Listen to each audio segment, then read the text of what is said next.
Leo Aprili 4, 2025, mkoa wa Geita kupitia jeshi la polisi umezindua programu maalum yenye lengo la kutoa elimu kwa jamii juu ya kukabiliana na vitendo vya uhalifu. Programu hiyo iliyopewa jina la Community Policing Outreach inafadhiliwa na kampuni ya uchimbaji madini ya Geita Gold Mining Limited GGML ambayo ipo mkoani Geita, na programu hiyo imepewa kauli mbiu isemayo polisi jamii, wajibu wetu sote. Mkuu wa kitengo cha polisi jamii kutoka GGML, Mininjo Edward Tumbo, amesema kampuni ya GGM inaendelea kushirikiana na jamii inayozunguka mgodi katika nyanja mbalimbali ikiwemo swala la ulinzi na usalama, na kuamini kuwa jamii inapokuwa salama, shughuli za uzalishaji zinafanyika kwa usalama.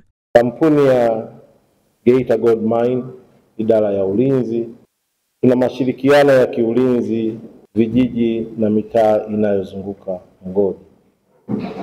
Zipo kata 7 na vijiji pamoja na mitaa, jumla yake ni 32. Kwa sasa, kwa uwezo wa Mwenyezi Mungu na kwa mipango ya kampuni, imefanikiwa kufadhili vikundi vya ulinzi na vijana wapatao sasa 982.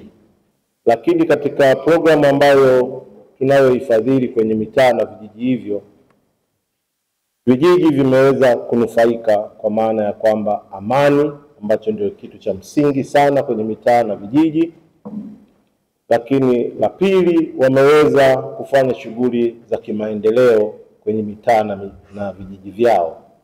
Wameweza kuboresha ofisi za mitaa, wameweza kuboresha miundombinu ya shule, lakini mitaa mingine imefanikiwa hata kuanzisha vitega uchumi ili kupunguza tegemezi kwa wananchi kwenye shughuli za kimaendeleo. Jukumu la ulinzi ni letu sote sisi wa Tanzania, na Tanzania italindwa na Watanzania. Akizungumza katika uzinduzi wa programu hiyo, kamishna msaidizi wa jeshi la polisi Elisante Olomi kutoka makao makuu ya jeshi la polisi Dodoma katika kamisheni ya polisi jamii amesema kuwa wanatarajia kupata matokeo chanya kupitia mafunzo hayo ambayo yamelenga kufikia makundi mbalimbali ikiwemo watendaji wa polisi, wananchi pamoja na watendaji kutoka taasisi mbalimbali. Takwimu za toka mwaka 2021 hadi 24 zinaonyesha kwamba takribani watu 45 wamepoteza maisha yao kwa ajili ya vyanzo vile vya vifo vyao vilikuwa vinaonekana kwamba vimetokana na imani, au mauaji hayo yametokana na imani potofu za ushirikina. Tumetoa elimu kwa makundi haya ambayo walikuwepo viongozi wa dini, walikuwepo makundi ya wataalamu wa halmashauri ya Geita mjini na Geita DC, lakini pia makundi mbalimbali ya polisi jamii na watendaji wa serikali. Kimsingi tumewaelewesha kwamba wao ni mabalozi na wanapaswa kwenda kutoa elimu hii kule ambako wanatoka, kwa sababu imani hizi zimekuwa ni kama haziishi moja kwa moja, zimekuwa zikionekana kama ni jambo ambalo linataka kushirikana hivi.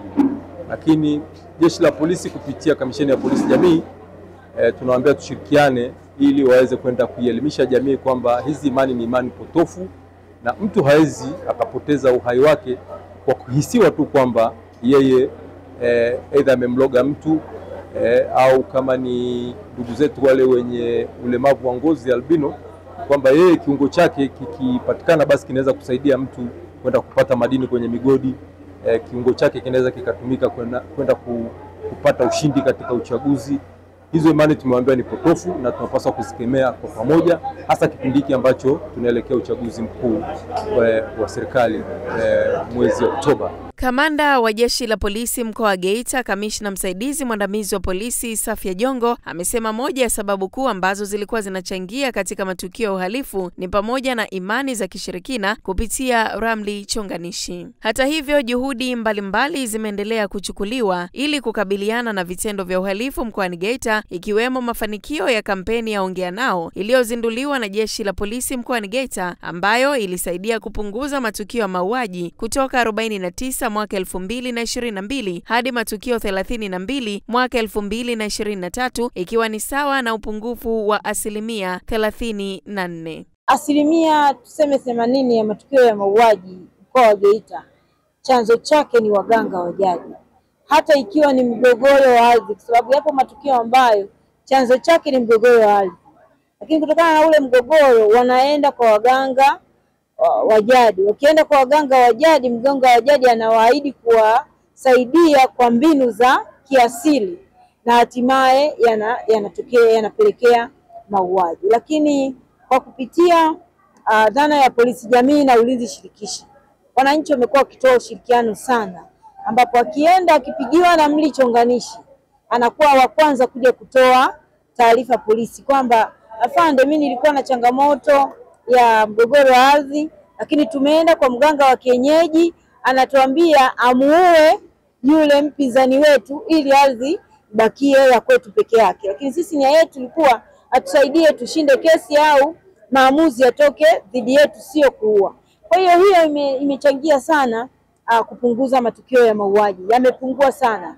Geita 2021, 2022 mpaka 23 mwanzoni tulikuwa tunakaa kwenye wa kwanza, wa pili, wa tatu mpaka wa tano Tanzania kwenye takwimu. Lakini sasa hivi Geita mpaka 15 hatumo. Kwa hiyo mnaweza mkaona ni kwa kiasi gani Geita tumepambana na tumezuia kwa asilimia kubwa matukio ya mauaji yanayotokana na imani za kishirikina.